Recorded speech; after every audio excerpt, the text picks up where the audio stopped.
है। इसीलिए तो कहा था सेट्स के केस में इतना आसान नहीं होता है। मेरे हाथ में जो मार्कर्स है वो काउंटेबल है, but the number of threads on my shirt uncountable है। नाउन्स के केस में कितना आसान होता है, बट एक सेट को पहचानने में कि वो काउंटेबल है या अनकाउंटेबल कितनी प्रॉब्लम होती है। तो देखिए काउंटेबल सेट क्या होगा अगर आसान भाषा में समझाया जाए तो ऐसा सेट जिसके एलिमेंट्स हम लोग काउंट कर सकते हैं। तो अगर मेरे पास कोई भी फाइनाइट सेट है जिसमें फाइनाइट नंबर्स ऑफ एलिमेंट है तो ऑब्वियसली मैं उसके एलिमेंट्स को आसानी से काउंट कर सकती हूँ, तो मैं उसे काउंटेबल सेट कह सकती हूँ। बट एक और कैटेगरी आती है काउंटेबल सेट्स में, that is countably infinite sets.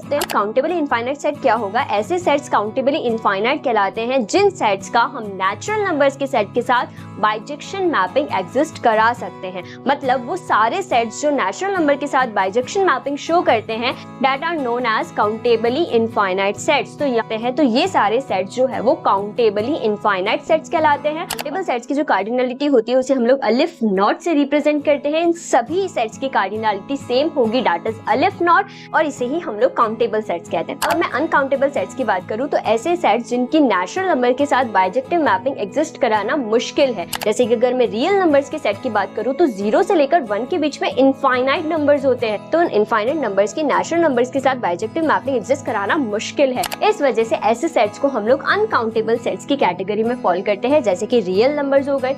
और यही सेट जो मैंने यहाँ मेंशन करे हैं यही काउंटेबल और अनकाउंटेबल नहीं होते। बहुत सारे सेट्स को हम पहचान सकते हैं वो काउंटेबल है या अनकाउंटेबल है, बट उन्हें जानने के लिए कुछ और प्रॉपर्टीज भी होती है।